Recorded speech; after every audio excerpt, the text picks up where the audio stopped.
Good afternoon, ladies and gentlemen. Good afternoon, ladies and gentlemen. Great. I'm Colonel Dave Gray. I'm the director for the Center for Leadership and Ethics here at VMI. I want to welcome you to Cyber Fusion 2019. This is the third annual competition, and I think over the next day and a half, we've got some great events planned for you that will appeal not only the competition, but the job fair and some great speakers as well. Before we get started, I'd like to recognize our co-hosts and corporate co-sponsors that have made this event possible over the last 3 years. First and foremost, I'd like to recognize Senator Mark Warner and his office, who have put a lot of emphasis on cyber security and all things cyber as a way of attracting the workforce and making the state of Virginia a top-notch cyber force in the future. Second, Virginia Cyber Range.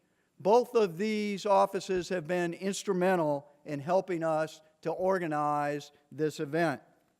We'd also like to recognize our many corporate co-hosts: Amazon Web Services, Army ROTC, Booz Allen Hamilton, Northrop Grumman, Perspecta, Ragnarok Technologies, SAIC, SAP.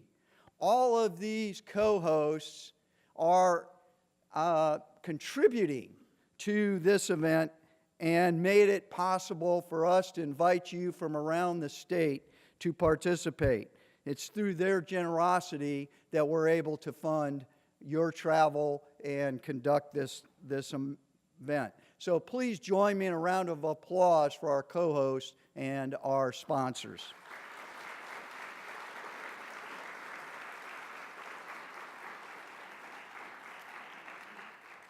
It's now my great pleasure to introduce Brigadier General Robert Moreschi, our Dean of Faculty, to provide some competitive inspiration. Sir. Thank you, Colonel Gray. Good afternoon. I'm hard of hearing because I'm old. Good afternoon. Good afternoon. That's better. See, I have to wear glasses even to see, so I'm old, so you got to speak up, young folks, to me. Well, welcome to VMI. I'm so glad you're here. Today we have 17 colleges participating in Cyber Fusion. And what I'd like to do to start is call each school by name, and when I do, if you're part of that school, if you just stand up to be recognized, and this is in alphabetical order, so not in any priority except the usual alphabetized that you're used to since you were about yay tall. So first, Danville Community College. Are you here yet? Not here? Oh, okay. George Mason. There we go. Thank you. Hampton University. Excellent. James Madison. Ooh. Liberty University. Longwood University. Lord Fairfax Community College. Excellent. Marymount University. Norfolk State University. Excellent. Northern Virginia Community College. Excellent. Radford University. There you go. Regent University. George Washington University. All by yourself? All right. All right. So if he wins tomorrow, I'll tell you what. Wow. So much for teamwork. Tidewater Community College. University of Virginia. Virginia Military Institute.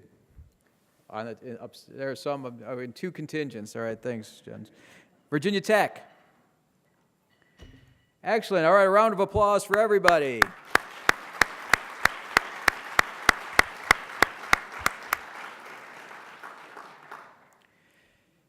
We are honored to have Senator Mark Warner as our co-host and thank his interim state director, Ms. Lou Kadiri, for her time and effort to help us organize this event.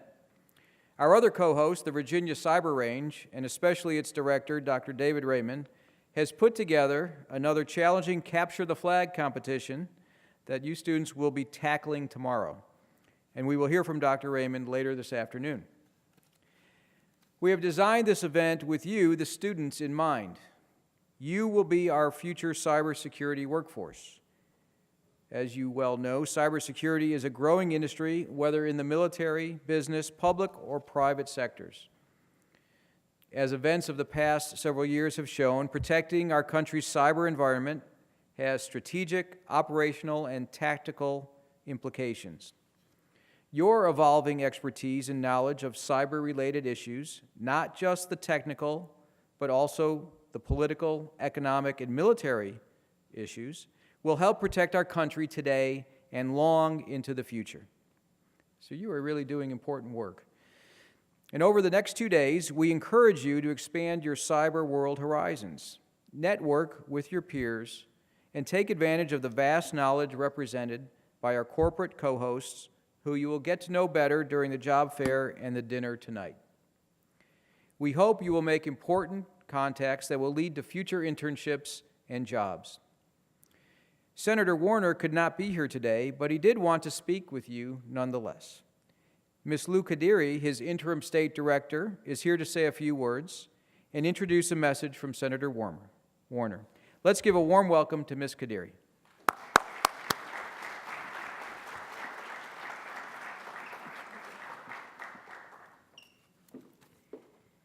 Hi there. It's really exciting to see so many young people here who are excited about cybersecurity and all that it entails. It's a very important issue, topic area with the senator, and I'm excited to see that every year we've held this event, the number of students coming has increased. I wish you the best of luck in the competition tomorrow, and I'm sure that things will go well for you at the job fair. I want to also thank the corporate co-hosts that are here with us today. Without you all, none of this would be possible. So we very much appreciate everything that you do to make this happen. I want to, at the risk of probably repeating what my boss is about to say, I want to make sure that we thank Chris Weissapal for coming and speaking this evening. We're very much looking forward to hearing him tonight. I also want to thank Dave Raymond and the Cyber Range for putting on the competition, and it's just a big part of this weekend, so we're very grateful for that. And finally, it's just really a pleasure for the senator, for our office, to work with VMI on this event every year. We're very grateful. General Mareschi and Colonel Gray and the staff at the Center for Leadership and Ethics, we're just very grateful for all the work that you do putting on this event. Kim Connolly and Derek Pinkham are just wonderful to work with. So I just want to make sure I give them a shout out because we're very thankful for all the work they do to put this on every year. So with that, I'll be quiet and I'll let my boss do the talking. So here's the senator. Good morning and welcome to the 2019 Commonwealth Cyber Fusion. I really wish I could be with you in person today, but unfortunately, the Senate's in session, so I'm stuck in D.C. First of all, I'd like to thank everyone who helped put this event together. This event wouldn't be possible without our planning committee, our business partners, VMI, and the Virginia Cyber Range. I'm thankful for your commitment to developing Virginia's cyber workforce. A few years back, my friend Governor McAuliffe and I started this competition now 3 years ago. Back then, Virginia had 36,000 open cybersecurity positions with an average starting salary of about $88,000. The fact is, you and I both know how important it is to have skilled folks in these vital jobs. As the Vice Chairman of the Intelligence Committee and as the co-founder of the Cybersecurity Caucus in the Senate, I'm very worried about the growing number of cyber attacks to our networks, to our national security areas, and to many businesses. These attacks threaten our national security, and candidly, they even threaten our overall economy. And while we've made some progress, some estimate that there are still over 30,000 jobs here in Virginia in the cyber area that need to be filled. So we need talented cybersecurity professionals, now more than ever. That's why I'm encouraged to hear about the high quality of students attending this year's Cyber Fusion. I hope this event will allow you to strengthen your skills and connect with experts in your fields and potentially folks that might be interested in hiring you. So thanks again for being here today. Have a great competition, and I look forward to, from your work, a stronger Virginia and country.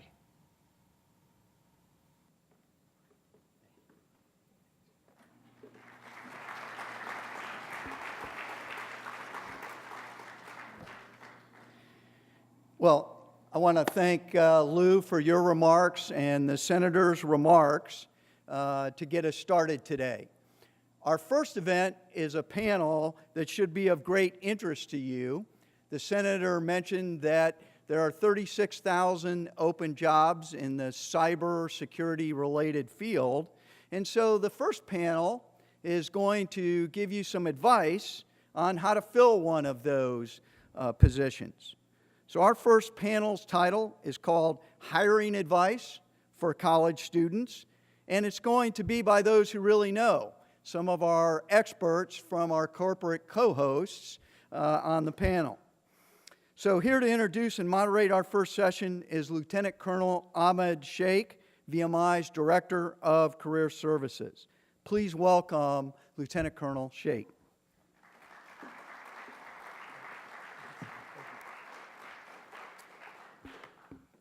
Good afternoon, everyone. I want to thank Colonel Gray for this kind introduction. I want to thank everyone for being here today. We have a terrific panel for you. We have a terrific audience in the room, so this is just wonderful. They do have a very long bio and a resume that have already been shared with you. I will introduce them with a little mini bio, if that's okay. We only have 45 minutes for this and a lot of information to cover, so we look forward to that. Our first panelist today is Ms. Diane Miller. She is the Corporate Director of Global Cyber Education and Workforce Development at Northrop Grumman.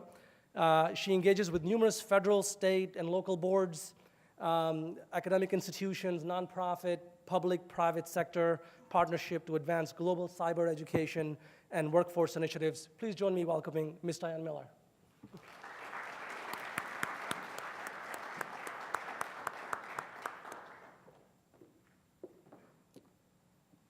Our second panelist today is Ms. Ashley Schimmer. She has been the technical recruiting field for the last 14 years.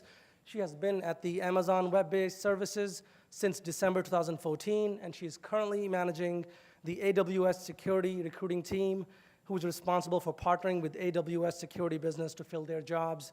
Round of applause for Ms. Ashley Schimmer.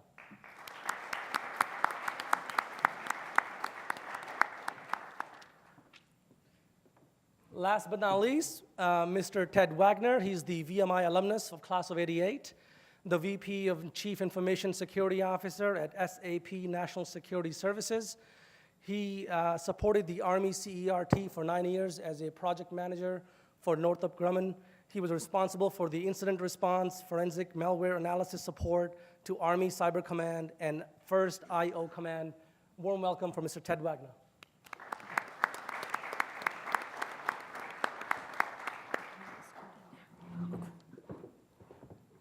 Well, thank you very much. Everybody can hear me okay? That's wonderful. All right, so welcome, thank you. Thank you. Before we begin, though, if it's okay, if you could just take a few minutes, 3 minutes, talk about your organization or anything else you'd like to share with us.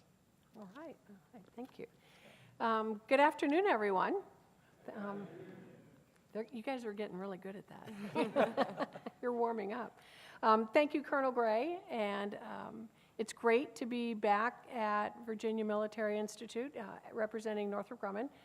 This is our third year as a founding sponsor of Cyber Fusion.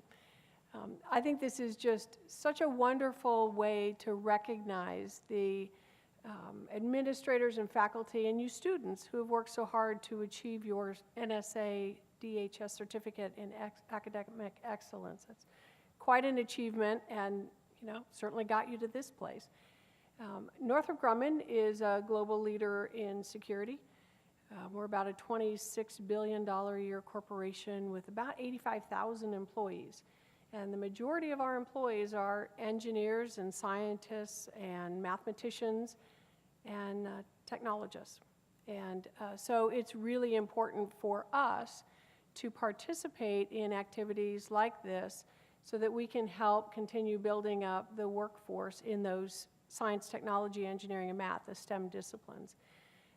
I know that, globally there are about 2.9 million open cyber jobs that are unfilled. Across the U.S., it's about 500,000, and right here in Virginia, I know CyberSeek estimates it to be 33,500. So that's a lot of jobs. So you should keep those recruiters out there really busy, really busy. So we partner a lot, as Dr. Sheikh mentioned, that we partner with academia and industry and nonprofits and the government, because having a multifaceted approach really is the best way to take on this challenge with all those open positions.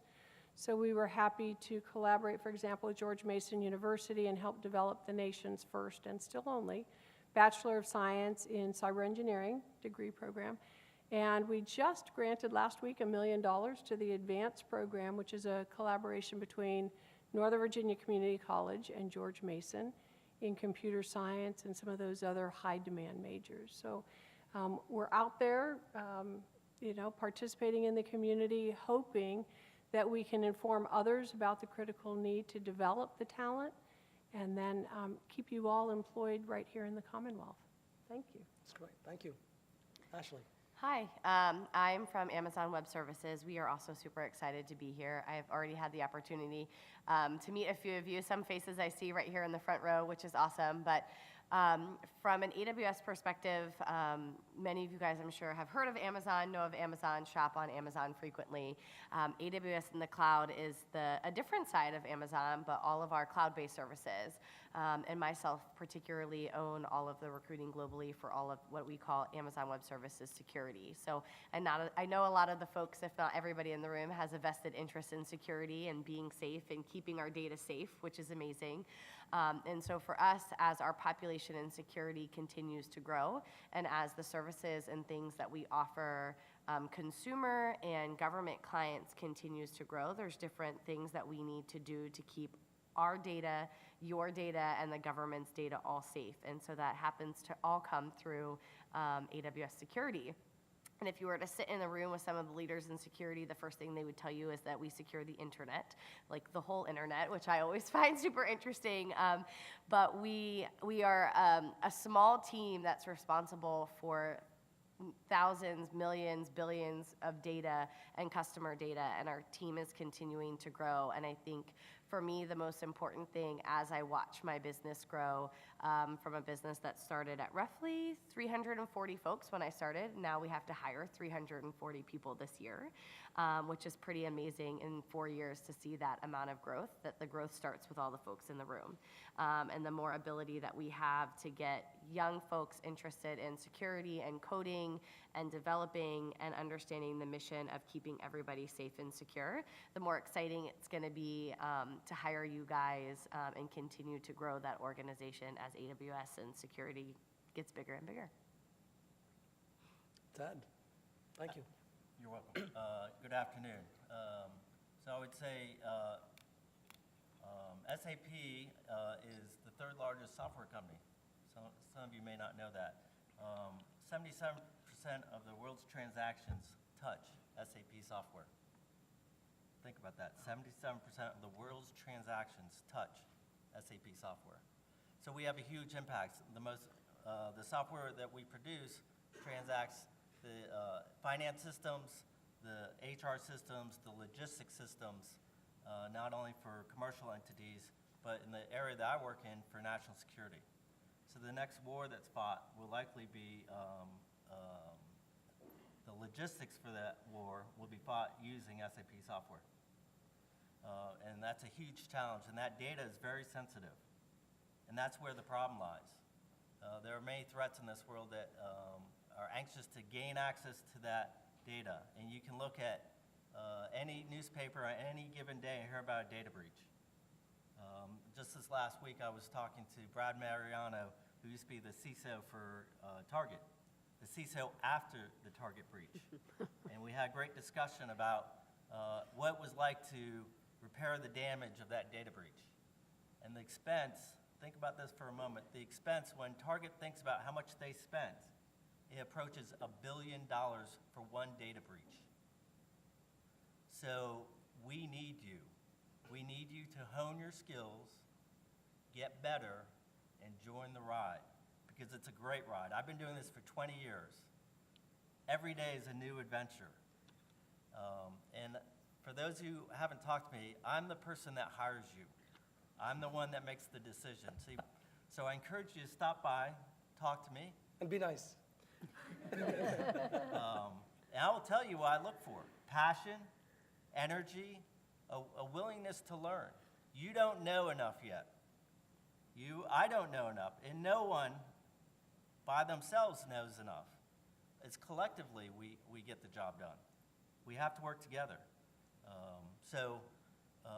It's a great adventure. I love it. I've done it for 20 years, as I've said. I've done it in the military. I've done it in the commercial world, and the threats get better every day.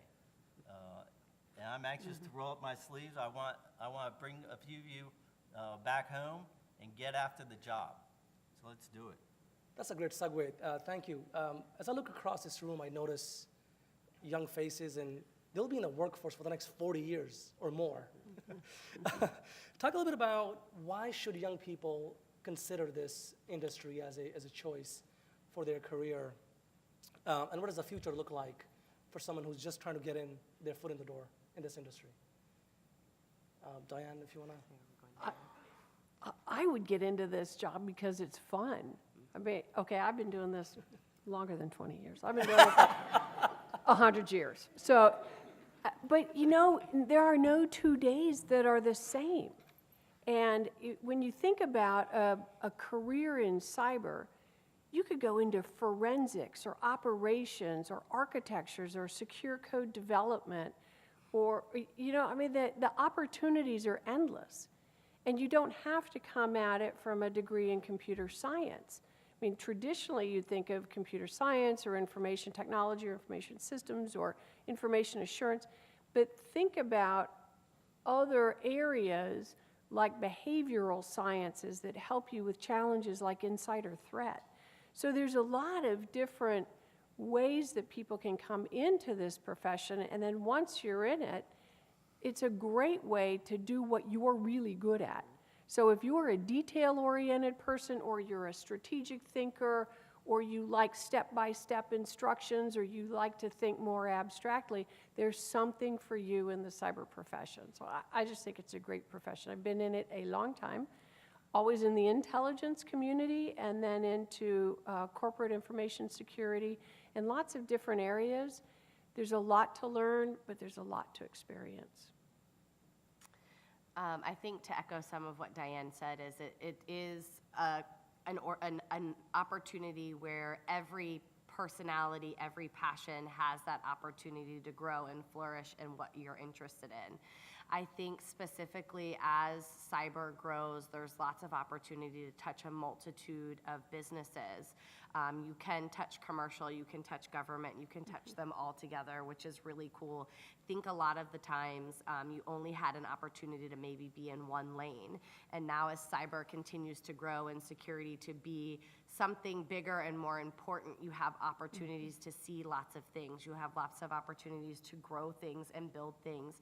Specifically in AWS security, we have launched recent, what we call external services, that were all a part of security, that were somebody's idea that they thought big and said, hey, we can go out and do this and create the next external service to allow all of our partners to have. And we've had developers and security engineers all be a part of that.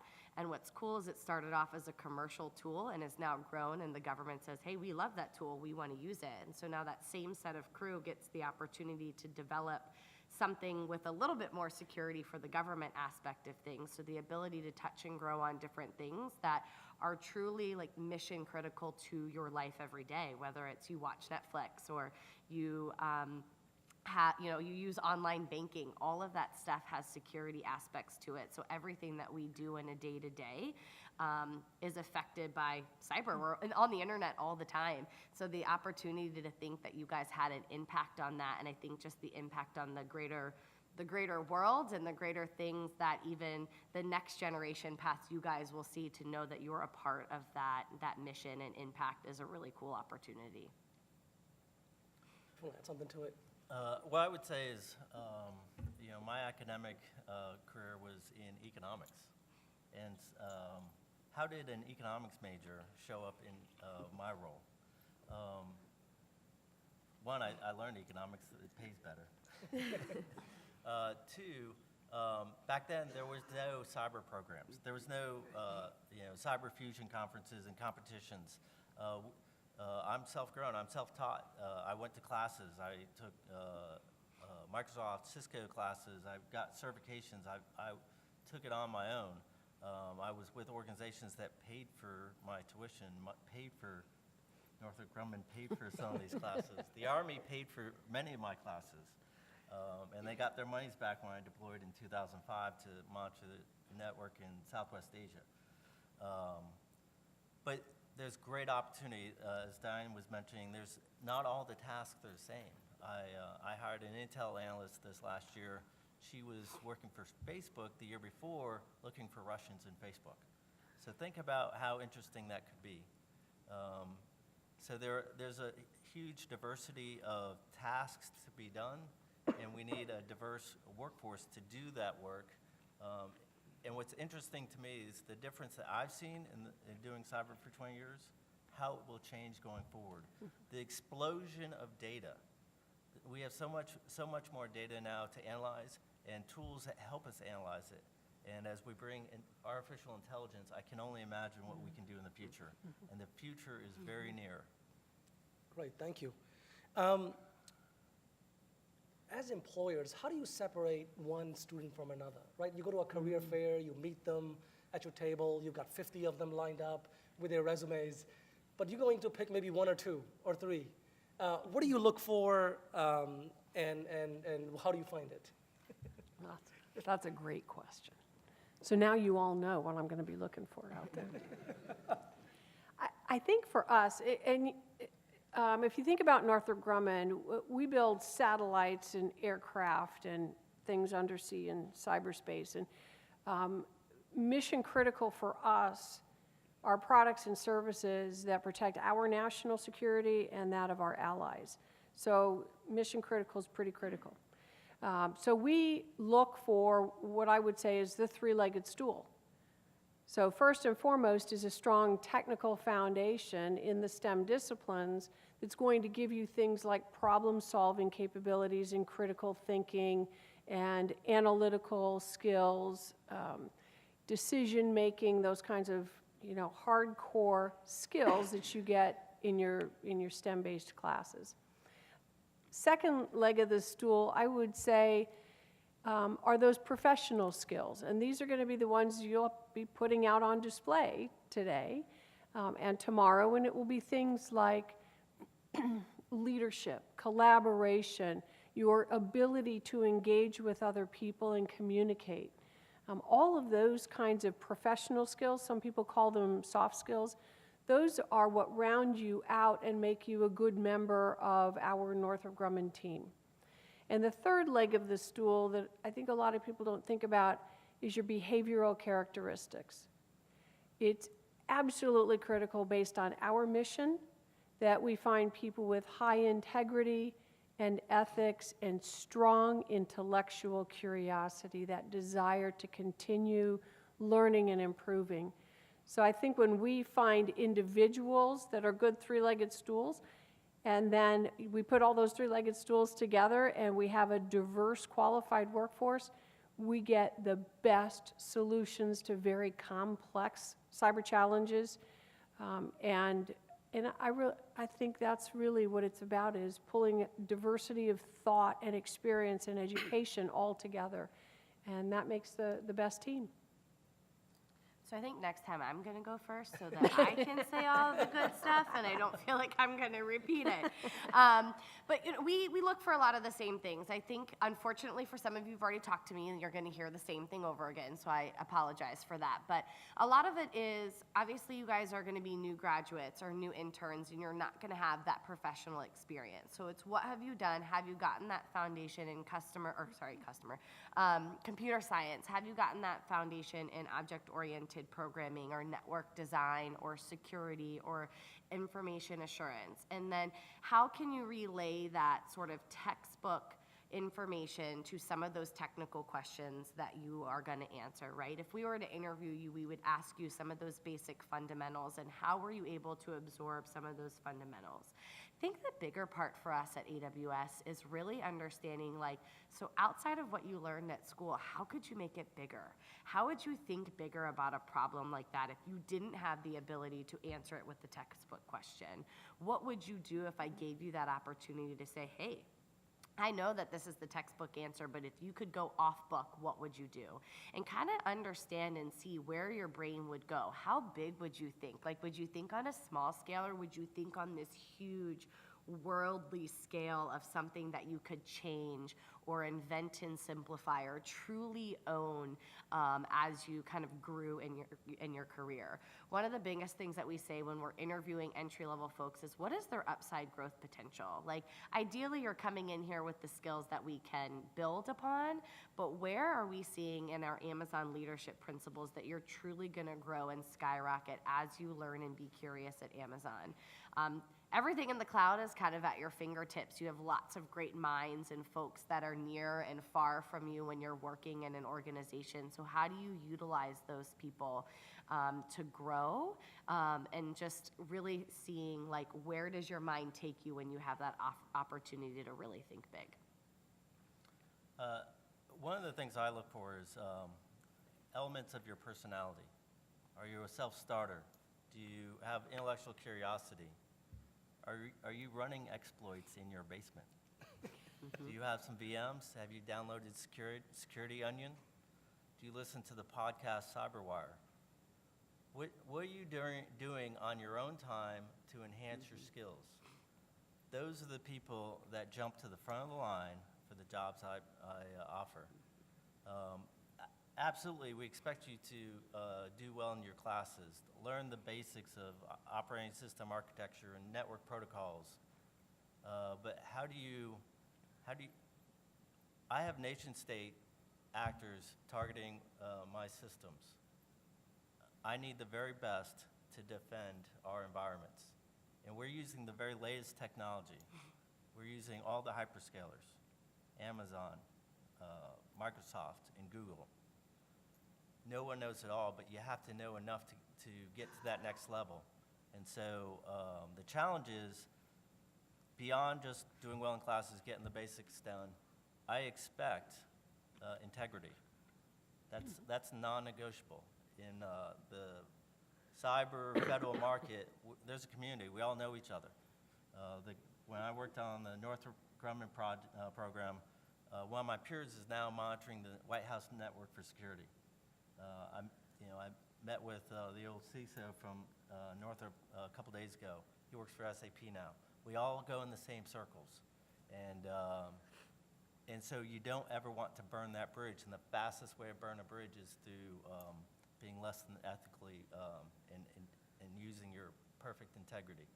So do the right thing, learn as much as you can, and be curious. You know, what you do in a virtual environment, I just wipe it clean and start over. Great answer. I think we will sort of flip and maybe start with you, Ted, with the next question. So then I'm still stuck in the middle. No, the next question, I promise, you'll go first. I saved the best question for you. Don't Okay. worry. I think you sort of touched on it, Ted, but what else would you recommend they need to be doing? Because life is busy as a student. I talk to them, they're like, oh, we're so busy. We're just always busy, can't get back to emails, there's so much going on. But besides doing well in classes, what else they need to be doing to make sure they're standing out than the rest of the crowd? Absolutely. So internships are key. If you can, and they're competitive. Let's be frank.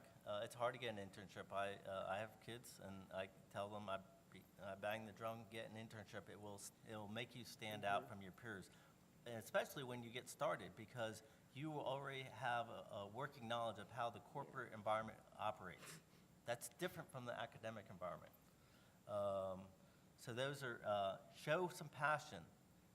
It should come through in your resume or in your interview. When you talk to me, I interviewed someone over the phone the other day for an internship. I think I woke her. And it was a set time. It was not like just a random call.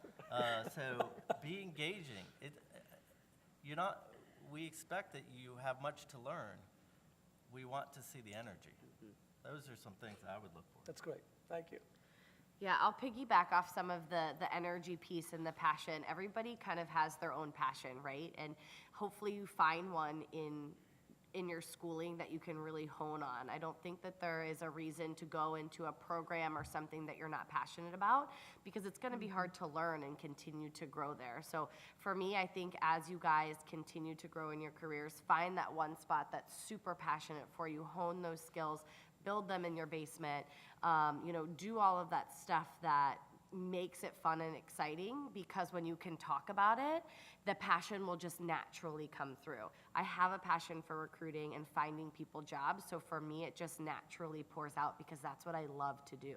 So when you find that thing that you love to do, find it, be passionate about it, because it will just naturally come out. The other thing I would caveat in the internship is they are competitive, but don't ever give up because the first company that you thought you wanted to work at said no.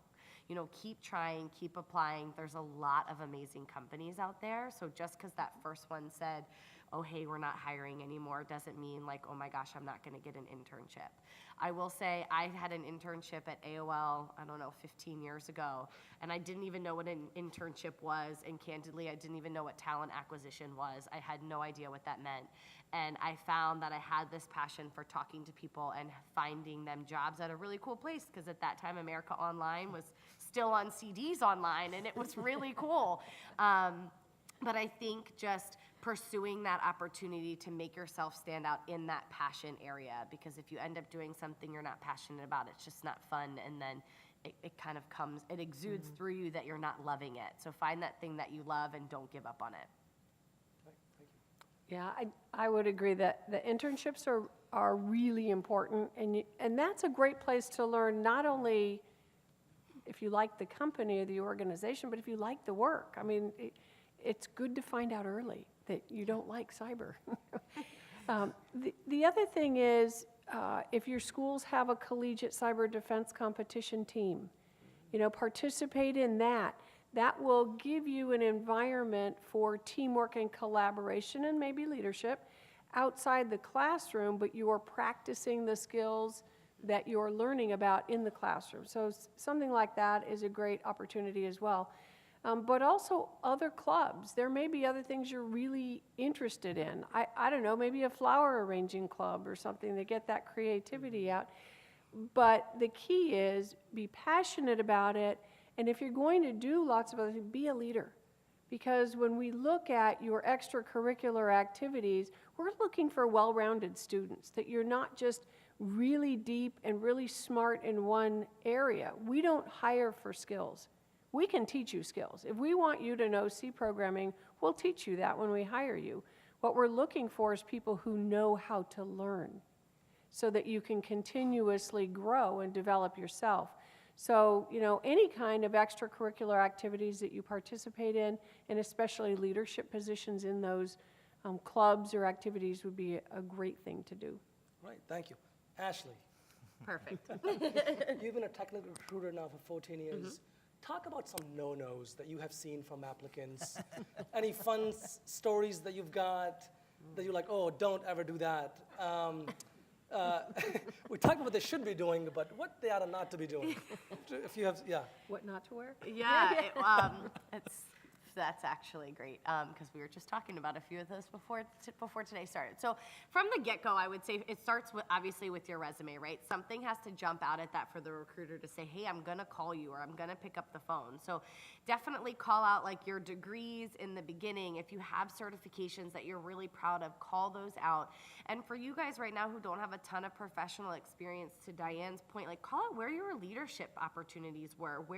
What did you do in those things, and what did you specifically do in those clubs that you were super passionate about? So I can read and say, wow, this person was a leader in these maybe 2 organizations, and these are the things that they did, and that's really exuding the attributes that I'm looking for in this software development engineer or the security engineer, or just the person in general.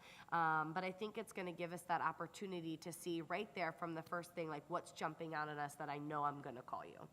So I think that's where the do start, so meaning don't make it super bland. Candidly, we had an intern that was returning for a full-time offer that we were looking for the right home in security, and every manager was like, well, I don't know what this person was doing, because you couldn't tell anything from this resume, and lo and behold, we found his LinkedIn. He'd been an intern for us for 2 or 3 summers. He had an internship somewhere else in the beginning, and none of that was listed in his resume. So all the important things you did do, put those there. So the don'ts, don't not be asleep when your interviewer calls you, because candidly, it's a little like you want to come off and be super proud of what you're doing, you know, have that pumped up voice and not just kind of sit back behind the phone. You know, for us at Amazon, we are super lax when it comes to like what you're wearing to an interview, how you present yourself. At the end of the day, it's actually about your mind and not what you're coming to work in. So our organization is a little bit different because I actually tell people not to wear a suit. I let somebody wear a suit to the interview, and one of my managers said, how dare you let that person wear a suit to an interview here? Because that's just not our culture. Our culture is come as you are, because that's how we want you to be. So I would say the only thing you wouldn't wear to an interview at Amazon is shorts, because that is the one thing someone actually complained to me about is shorts. You know, but there are definitely, you know, make good judgment calls when you come to an interview. We've had a couple interviewers do some super interesting things. Security is full of former folks in the FBI, former law enforcement. We had an interviewer decide he thought it would be appropriate to show up with an empty holster on his lapel. Just doesn't make sense. Not really exuding great judgment, and you're coming to work in a security organization. Judgment, integrity is kind of the foundation of security. So exercising that great judgment when you're coming on site would be excellent. But the cool thing is you'd come on site, you'd see lots of large dogs roaming campus at Amazon, which is also fun and exciting. So if you're allergic to dogs and coming to interview, you should definitely tell us. Ted, you want to add something to it? What not to do? Yeah, so one experience I remember is I asked a candidate, if I spoke to one of your colleagues, how would they describe you? And the candidate responded, they might call me lazy. We did not hire that person. That's a good one. Can I add, you really should come to the interview prepared. I remember asking a candidate one time, what is it that really attracts you to our company? And they said, you know, I don't really know anything about your company. And so you'll find, I mean, there's 3 very different kinds of organizations represented here. So do your homework in advance and your research and understand, is that the kind of place, is their mission something I want to be a part of? And is that culture something that sounds like me, like I can fit in there? So we talk a lot about what students have to do, but there's a great article in Forbes magazine written by Lawrence Bradford talking about cybersecurity needing women. So as employers, as an industry, they talk about there will be 3.5 million jobs by 2021. So how's your business, or what the industry needs to do to attract more women, more diverse sort of backgrounds to attract to this industry? What has to be done about that? I'll start, because I actually had that very question from one of the fabulous young ladies here in the front. And I candidly, I told her the same thing I'm going to tell you guys, is it actually starts here. It starts with the opportunity to get women interested in cyber, in security, in engineering early, so that the more females that you see around you, the more excited you're going to be to enter the force. And it doesn't even necessarily have to be females. We look at diversity too, I think it was mentioned, as diversity of thought. So the more diverse your population, whether it's ethnicity or gender, the more diverse ideas and things your teams are going to think about. So for us, it's starting to get folks interested. I see a lot of females in the audience, which is amazing, because I know it's finally starting to trickle in that science is cool, and technology is cool, and it's such an opportunity that the more you see more females around you and on panels and in other organizations, whether it be tech or non-tech, but the ability to make that connection, I think, from a female standpoint, and know that you are encouraged, whether you're in STEM or in recruiting or in something non-technical, that you're encouraged to be there for your diversity of your thought. Ted, Diane? I mean, I would concur with what she said. Diversity of thought is critically important, and I always say, I don't care if you have polka dots. Bring your best skills to the task at hand. And what is really great about a diverse workforce is it's frequently someone who has a different perspective will identify an issue that you miss completely. And so you want that diversity. It generates a better product. And so I will tell you frankly, I embrace it. It's critical. We cannot do it with a single group of folks who all look the same. We don't want that. I look at it as if we don't get more women in cyber, we're leaving out half of the population. So if there's 2.9 million jobs open around the world in cyber, why would we not do everything we could possibly do to attract every single individual to this profession? So in Northrop Grumman, we are very proactive about the role of women in technology and building up the ranks of our women engineers and scientists and technologists. And how many of you here participated in Cyber Patriot in high school or middle school? Excellent. So I run that program around the world. And that is a youth cyber education program which actually starts pre-K and goes through high school. And we know that you have to spark the excitement about the STEM disciplines early in everyone, and especially about 5th, 6th grade is when girls are deciding that they're going to go the technical route or not. And so that's why we do the Cyber Patriot competitions with middle school students as well as high school students, and then intentionally have internships available just for Cyber Patriot competitors. But we're finding that we sponsor lots of programs and things specifically intended to attract women, not at the exclusion of men, but so that we can start getting ourselves up to at least 50% of our workforce. It turns out actually that in our engineers and cyber people in particular, more than half of the ones we're recruiting now are females. And so we're feeling like our workforce is well diversified, and we always look to build those diverse teams for solutions. So we really work at that. Great, thank you very much for that. I want to open it up to any questions in the audience. Raise your hand and the microphone will come to you if you have any questions. Not all of you go all at once. Somebody will have, there you go, there's a question right there, great. How important is social media presence for students that are looking for a job? Do you look at their social media profiles and online presence when you're considering whether to hire them? I think for me, when I hear social media, I would think like LinkedIn would be an opportunity that everybody should have.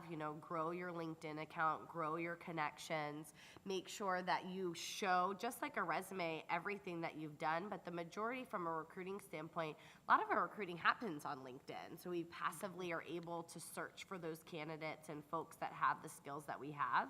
So for me, I would say social media, you would want to have that LinkedIn presence. Candidly, I'll say if you're going to be in cybersecurity, you should probably keep your social media clean those organizations that do check those as an area. But I think if you're going to grow your presence, see the cool things on LinkedIn, connect with me personally on LinkedIn, and see who are the folks that I am connected with in security or in Amazon, and you can kind of also see like what have they done and how has their career progressed, and see the different types of diversity that we have on our in our organizations. I mean, I would share this. I'm on social media, but in a conservative way. So, for example, I won't link in with someone unless I physically have met them, because there are a lot of threats on LinkedIn and other social media forums. So just be cognizant of that. I know a lot of the folks in this room are probably more apt to post a lot more than I would, and that just be careful that if you're a cyber professional, then you're aware of those threats, and so you want to just be cognizant of that. And data in today's world never goes away. So whatever you put out there will never go away. Thank you. Anybody else? We do have other corporate sponsors in the room. Anything you like to share with the students in the room? There's one right there, yeah.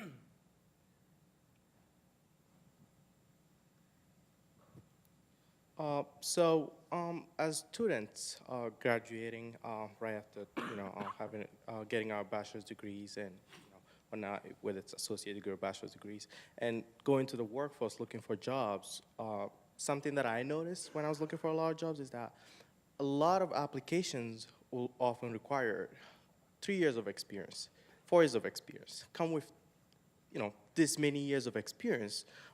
When you're coming out just as a student, you don't have that much experience in the workforce yet. Yet a lot of organizations want you to come with that many years of experience, but not many of them are willing to actually give you the experience. So what do you think of that? I think for me, that's where an internship is key, because you can utilize that towards years of experience. I will say we're in this sort of realm of like what we call basic qualifications, where you see a lot of those might say 3+. Try to start finding or searching on those opportunities that say 1+. A lot of our entry-level roles will typically say 1+ years of working knowledge, so that if you have had that internship or done that self-study through school, you can find those opportunities. But see if there's a way between, especially for some of the folks who are younger, maybe juniors, that you can hone those skills to make it so that you have a few years of opportunity behind you. That might not be professional. It doesn't have to be professional experience. It can be the projects you've worked on at school, or the competitions that you've participated in. That still counts as experience, even though it's not professional. I mean, I would say we have taken interns and made them full-time employees. And the reason we did that was not because of the skills they had, but because the personalities they had, the characteristics, the traits that they brought to the workplace just made a compelling reason we wanted them to be part of our organization. I think about 90% of our interns, we offer full-time, permanent positions too. And when you hire into Northrop Grumman, we have a program called Pathways, and it's a professional development. It's a 3-year rotation. So you get to try different things your first 3 years. But, it goes back to, that's why I mentioned the extracurricular activities that you did while you were in college, other clubs and things like that. Or sometimes it's your senior project team or other activities that you did where you can demonstrate your leadership skills or your collaboration skills. All of those things count. Great. Any final question? Yes, go ahead. That'll be the last one.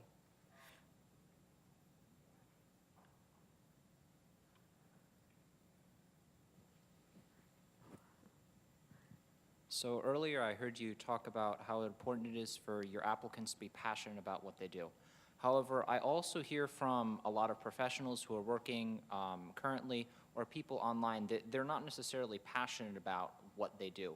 they do it and they enjoy it and they're good at it, but when they go home, they work on other things. They have other passions, they have other projects.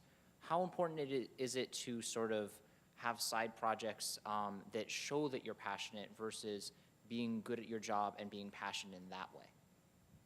I think they're super important because I think that typically some of those passions could relate to what you're doing at work. So maybe it's not that exact same pathway, but it's something relatable. Or it could be something completely different, but you have the ability to talk passionately about it, and that will still come through. And I think you might not have to be super passionate about your job every day, but the fact that you have the ability to exude that in something allows you to then be curious on how to potentially grow something that you're good at and maybe just and you like it because maybe it pays well and it pays the bills, but then you have the ability to say, hey, I'm honing that passion at home that I really love, and now I'm gonna be curious about how I can do that same thing at the office. I would say we all have to strike that work-life balance, because if you do nothing but work, that will not last forever. What I really enjoy seeing in the workplace are folks who, while they're there, are fully engaged, bring their best product to the table, and then when the day is done, we send them off on their way, or when they take vacations, we hope they go someplace tropical. And come back refreshed and ready to come back to the workplace, ready to go. It is kind of interesting because so when I'm at work, I'm 150% at work. But even when I leave and I'm doing other things that I'm passionate about, let's say gardening or something, my mind is still going. I am still solving problems. And it's amazing how being outside of the work environment and doing something totally different will sometimes spark the best imagination and the most creativity, because you don't realize that subliminally your brain is still going. And like one of the other things that I do that I'm passionate about is I do a lot of leadership in my faith community, and I find that the leadership skills I use there and I practice in that community are different than the leadership skills I can build through my day job. And so they're different kinds of things, they're different experiences, but they complement each other, and you're still learning and developing technical skills. And we talked about intellectual curiosity and creativity and leadership and collaboration. There's lots of different ways to practice that. But when you're passionate about it, you really dig into it and think about it. Thank you. Well, that's all the time we have. You were a terrific audience. You folks were wonderful. Thank you so very much. Round of applause for our panelists.